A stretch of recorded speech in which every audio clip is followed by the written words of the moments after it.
they call it the dark triad of personality. So psychopathy, Machiavellianism, and narcissism. That kind of cluster of personality disorders are overrepresented in leadership roles. Okay. Yeah. So, because they like the power, they like the prestige, and they're often really charming. So they're confident. So people at first impression think they look like a really good leader. Yeah. But they're really just there for themselves, and they have no moral compass or compassion for others. I feel like this is quite a nice little segue for us to get into Sean Plunket. Maybe we could have a little bit of a chat about that right now. Now, we've already in today's show done a bit of a deep dive into what went on this morning. But if you're open to it, I wouldn't mind playing 60 seconds of the conversation that you had with Sean Plunket this morning. I look at you already putting your head in your hands. I know. Yeah. You know what I like about talking to people like this, Suze, is I don't know how you feel about it, but I ask a question and then you get a moment to answer that question. And then you look back to me and you leave a gap and I ask a question and then you get a moment to answer that question. I don't know whether journalist Sean Plunket has actually understood how that kind of conversation goes. I know that you're probably going to cringe to this and it's probably not your most comfortable situation for the day, but I do want to play a little bit of the conversation that you had on the platform this morning. You can give us the background about it shortly, but for people who haven't seen this, I just want to demonstrate the ludicrous nature of someone inviting you on their, for want of a better word, platform, and then shouting at you for the whole time and challenging everything about you. So yeah, if you want to turn off the sound now, you can, that's fine, but I'll just play it for other people so they can have a look. So this is you with Sean Plunket this morning. Can I ask you then, who asked you to write this piece that I think started in the conversation on Luxon's dilemma? Nobody asked me. How did you get it published?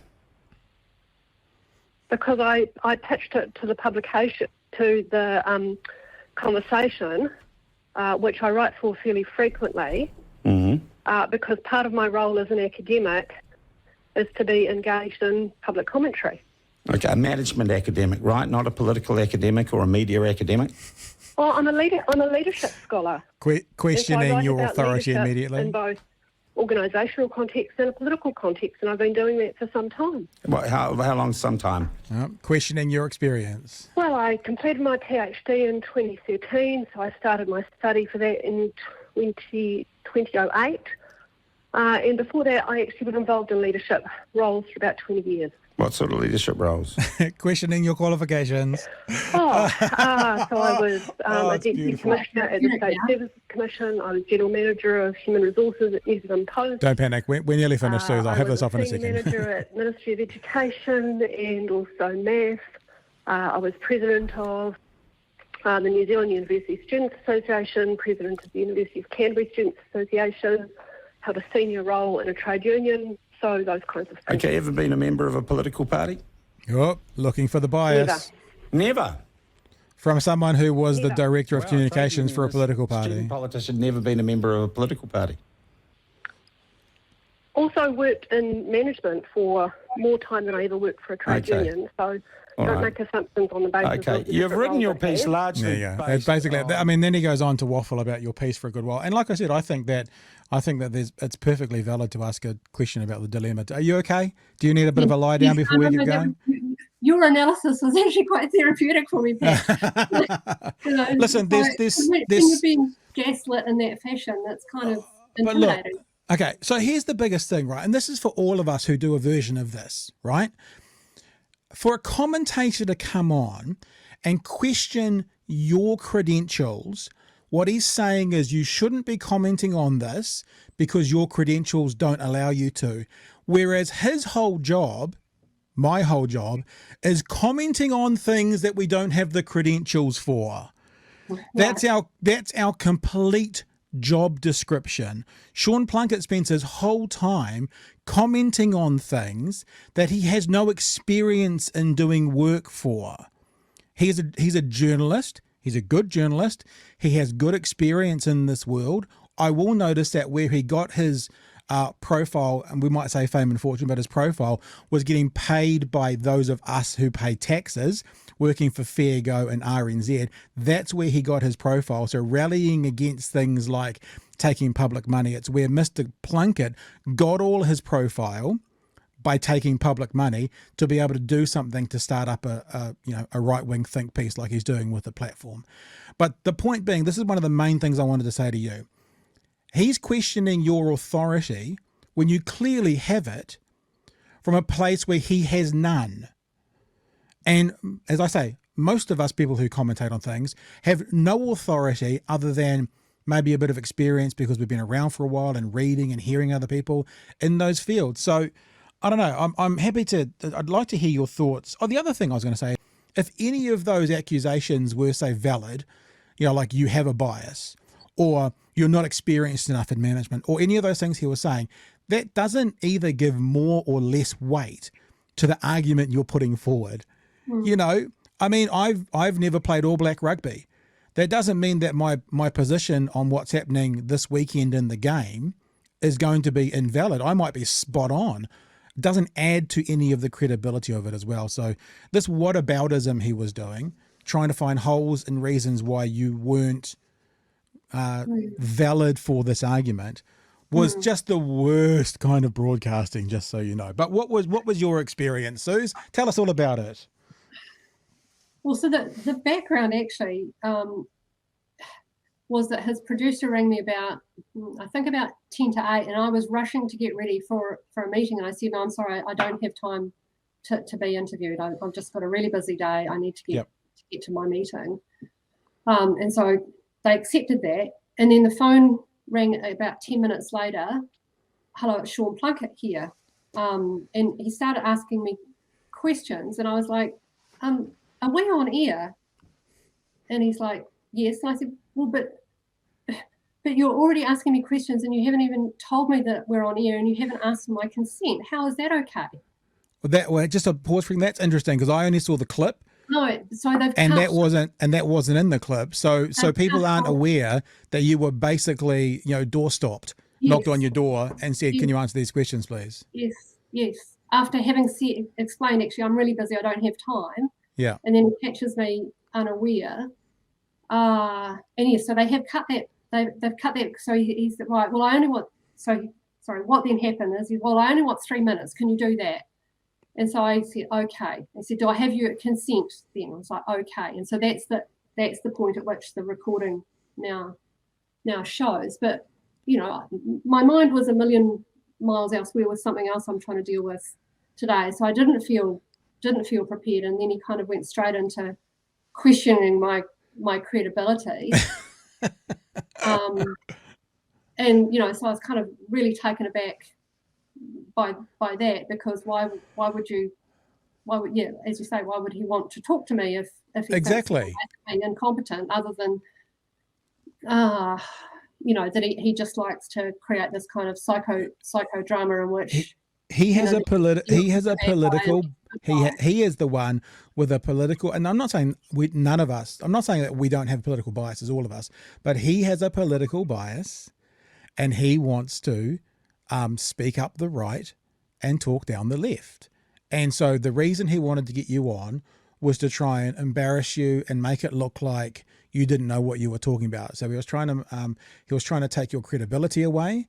And then he was looking for every reason why. I didn't think I heard him in that conversation very much actually dispute what you were saying very much. I mean, he did. He was like, that's not a dilemma, it's just a decision. But then he played whataboutism and he talked about Nanaima Huta and my first thought when he brought up Jacinda Ardern and the marijuana reform, I'm like, but you weren't writing about that. But it wasn't something, you weren't writing about Nanaima Huta. We've talked about Nanaima Huta and the awkward thing she faces about voting against the abortion becoming legal as well. We've talked about that, but that's not what your article was about. Your article was about Christopher Luxon and his dilemma for being pro-life around Roe versus Wade.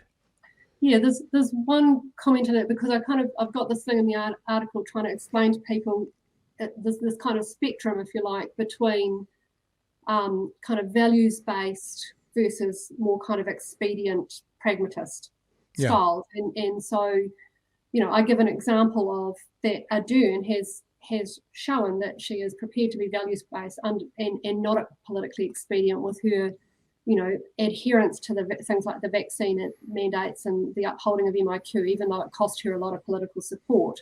Definitely. Maybe the next election. It might actually cost her the next election. Yeah. And then contrasting that with, he's displaying a more expedient. But, I don't see that my article as being a hit job on Luxon. I think I'm trying to raise questions that I think are important and concerning about whether or not his attempt to appease the population and say there is no issue is a credible claim, and I think there are questions that remain. Yeah. So quite why, given the platform claims to kind of be about free speech and all that kind of stuff, why he felt compelled to be quite so hostile. I don't know. I mean, this is one of, he's getting lots of likes for it. So. But this is one of the right wing's tropes. It's the same as Fox News, fair and balanced. The platform claims to be free speech, yet they ban people for swearing. The platform claims to be free speech because they're not taking any public money. The platform is not a successful business. It's a business that, that's not a criticism. It's not a business that's supporting itself, though. It's had to get investment from two private individuals. And so the platform thinks that taking money from a pool which is public and using it for a media entity is bad, but taking money from a pool that is private and using it for a media entity is good. Neither of those two media entities are financially viable. They both require outside investment, one public money, one private money to do it. And also, I would say, again, just to that point, if you're taking public money, you typically have quite a lot of hoops to jump through and quite a lot of boxes to tick to do it. Taking private money, you can do and say anything. I wouldn't be surprised, and I don't know this, so it's conjecture, just from the no swearing thing, if his investors are quite conservative, potentially religious people. And I'd like to know that, because I want to know, does that influence the abortion conversation that's happening on the platform right now? So right. It's not a bastion. I don't know that. But money coming from people that don't want to have swearing on the radio, on the thing, means there's strings attached. What other strings are attached to the so-called free speech, using air quotes, conversation that obviously is not? Yeah. So I don't know. I mean, he's trying to fill a gap in the right-wing talk zone that currently is not being really filled in New Zealand, of that sensationalist, I'm not saying Sean Plunket is QAnon, but attracting that kind of person, an anti-vaxxer type person, and not that he's anti-vaxxer, and questioning all authority, which is, since the vaccines have come in, have been a growing part of population. That's the audience he's going for. Right. Yeah. So if he can take down, let's be honest, a female who was a smart academic, who has got a very valid point about, his fearless leader, or one of his fearless leaders on the right, then why wouldn't he try and bring her on and embarrass her and shout at her and not let her answer and then hang up on her? He did actually basically hang up on you at the end. Did not give you a chance to respond when he said, blah, blah, blah, blah, and then I can't even remember what he said at the very end, but we played it earlier. So, look, I just think that this is a warning to everyone about the platform.